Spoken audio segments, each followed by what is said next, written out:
মিয়ানমারে বিভিন্ন মেয়াদে কারাভোগ শেষে রাখাইন রাজ্যের সিটোয়ে কারাগার থেকে ১৭৩ বাংলাদেশি আজ দেশে ফিরছেন। ১৭৩ জন বাংলাদেশির মধ্যে ১২৯ জন কক্সবাজার জেলার, ৩০ জন বান্দরবানের, ৭ জন রাঙামাটির, খাগড়াছড়ি, নোয়াখালী, নারায়ণগঞ্জ, চট্টগ্রাম, রাজবাড়ী, নরসিংদী ও নীলফামারী জেলার একজন করে। বাংলাদেশিদের নিয়ে আসা জাহাজে করে বৃহস্পতিবার ফিরে যাবেন বাংলাদেশে আশ্রয় নেওয়া মিয়ানমারের সেনাবাহিনী ও বর্ডার গার্ড পুলিশের ২৮৫ সদস্য। হস্তান্তর প্রক্রিয়া সাগরেই শেষ হবে। এরপর বাংলাদেশি জাহাজযোগে তাদের কক্সবাজার শহরের নুনিয়াছড়া ঘাটে আনা হবে। এরই মধ্যে ঘাটে এসে ভিড় করেছেন স্বজনরা।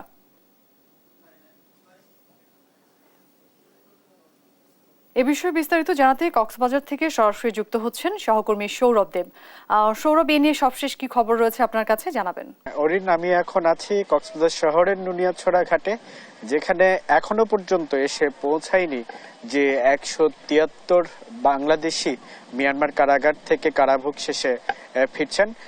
আমরা যেটি জানতে পেরেছি, সাগরে এর মধ্যেই হস্তান্তর প্রক্রিয়াটি চলছে এবং সেখানে মিয়ানমার থেকে যেই জাহাজটি এসছে সেখান থেকে বাংলাদেশি জাহাজে ১৭৩ জন সেই বাংলাদেশি নাগরিককে স্থানান্তর করা হচ্ছে এবং তাদেরকে অল্প কিছুক্ষণের মধ্যেই এই যে নুনিয়াছড়ার যে জেটি ঘাটটি রয়েছে এখানে আনা হবে এবং এখানে ইতিমধ্যেই অন্যান্য সকল প্রস্তুতি সম্পন্ন করা হয়েছে।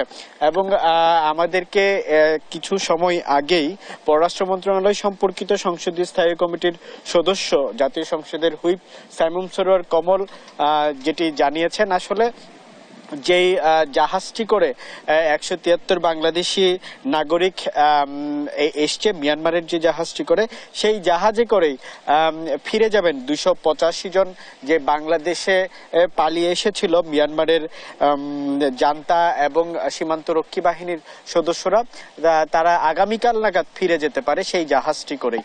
এবং দুই দেশের এই যে ফেরত এবং ফিরিয়ে দেওয়া এই প্রক্রিয়াটি সাগরের মাঝ পথেই হচ্ছে এবং দুটি জাহাজের মধ্যেই হচ্ছে কি এই স্থানান্তর প্রক্রিয়াটি সম্পন্ন হচ্ছে।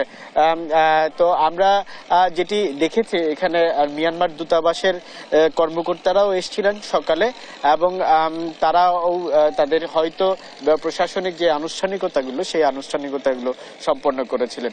এবং ইতিমধ্যে কক্সবাজারের এই নুনিয়াছড়া জেটি ঘাটে এই তীব্র গরমের মধ্যেই স্বজনরা ভিড় জমিয়েছেন এবং তারা অপেক্ষা করছেন ঠিক কবে নাগাদ এই তাদের যে কারাভোগ করা স্বজনরা আছেন তারা এখানে ফিরবেন।